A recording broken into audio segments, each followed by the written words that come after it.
And joining me now, we have Shaniqua McClendon, Vice President of Political Strategy at Crooked Media, along with former Florida Representative and MSNBC political analyst Carlos Curbelo. Welcome, guys. Shaniqua, what is your reaction to that? Should Democrats be less polite? Was that effective by Melanie Stansbury there? Or is it more important to be united with leadership? I think leadership should be looking to some of the rank and file members about what's working. We look back to the joint address last week with Donald Trump and Al Green being ejected. You know, there was a lot of talk that leadership did not want Democrats to have these public displays, but we heard, I spend too much time online, but online talking to friends, what broke through from what Democrats did was Al Green actually calling out the president that he did not have a mandate to decimate Medicaid. But on top of that, the other thing that broke through were people being upset that Democrats were just holding signs in that moment.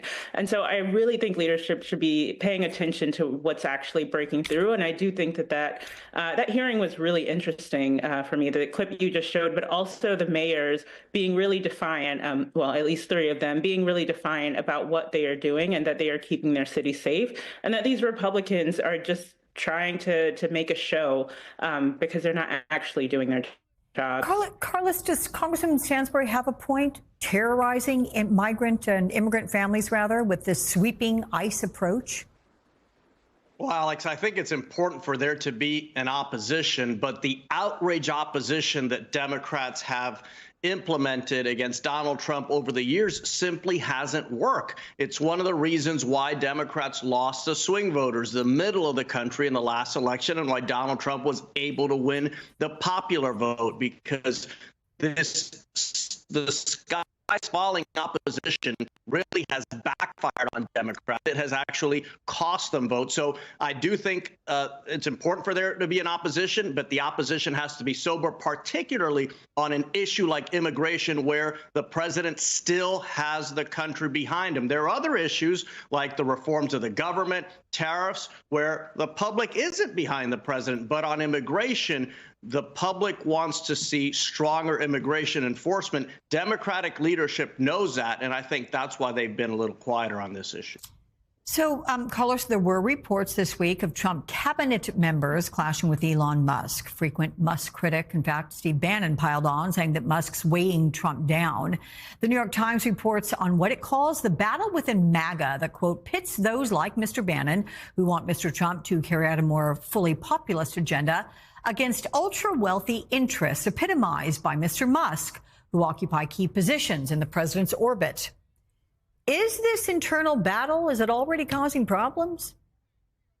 It is causing problems, and the reason why President Trump for the first time imposed some boundaries on Elon Musk is because, number one, he sees the polling. He knows that the public isn't behind Elon Musk.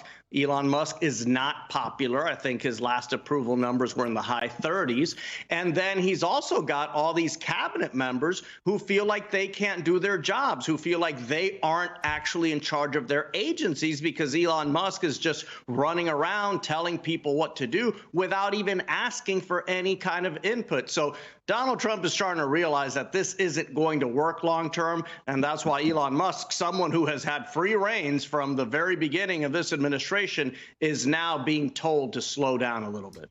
Shaniqua, is there the sense that Trump world doesn't think they need the populists, the OG MAGA supporters, if they have the power of people like Elon Musk? I think they probably thought that in the beginning, but now you're starting to see that change. Donald Trump is trying to rein in Elon Musk a bit. And I think something that is really important for all of us to remember is the one thing Donald Trump cares about the most is how he's perceived in the media.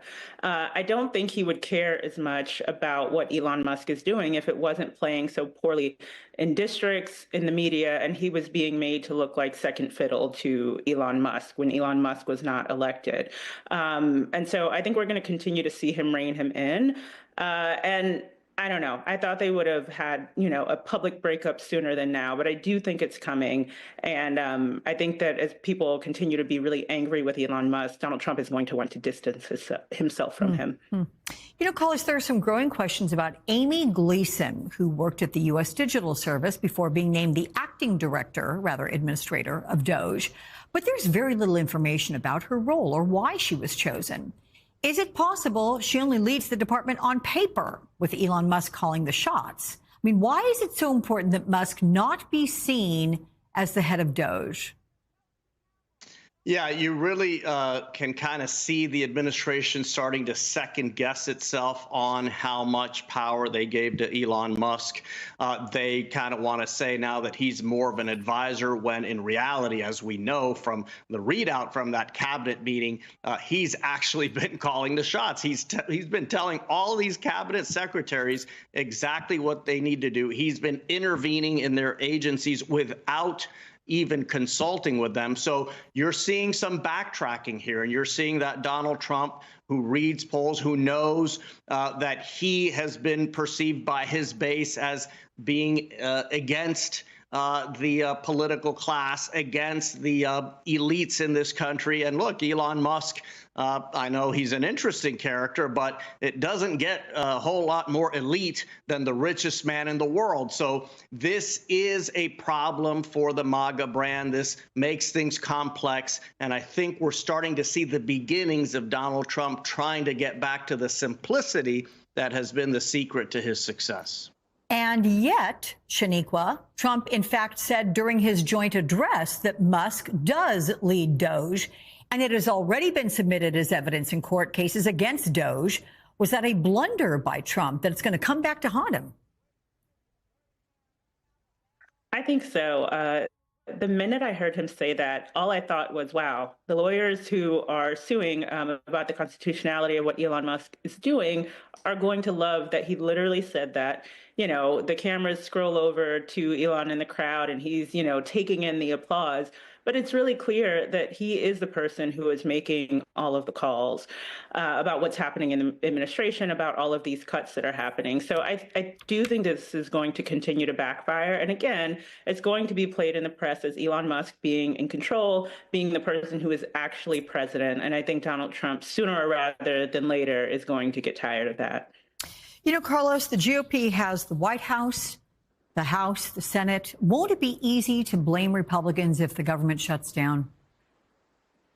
100%. And I think we have to watch very closely this vote that's coming up on Tuesday, Alex, because it could be a turning point, particularly for House Republicans. For about a decade, House Republicans have struggled to garner the votes from within their own ranks to fund the government, to keep the government open. It looks like they have a chance of actually passing a continuing resolution with only Republican votes. That would be extraordinary. That is something that has been very rare for the House Republican Conference over the last decade plus. If they're able to do that, it really will show that the House Republican Conference, congressional Republicans in this Trump-Johnson era, are united, and that would be a very big difference from what we have seen and from what I experienced as a member of the House Republican Conference in the past. So this is a big week for congressional Republicans. And yes, if they cannot deliver the votes, obviously they will carry the burden because they control the entirety of the government. Can I ask you what you're hearing about it, Carlos? Is it going to pass?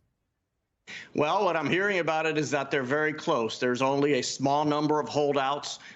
There were a small number of holdouts a couple weeks ago when they were trying to pass a budget resolution, and they were able to get those people on board at the last minute. Remember, they canceled a vote and then immediately called everyone back. I think this is going to be a very similar situation where maybe they have 3-4 people who are threatening to vote no, and at the very end, they're going to decide whether they're going to fall in line or whether they're going to continue doing what House Republicans have done for a very long time, which is to block their leadership from being able to act in the Congress. Okay. Carlos and Shaniqua, it's good to see you guys as always. Thank you much.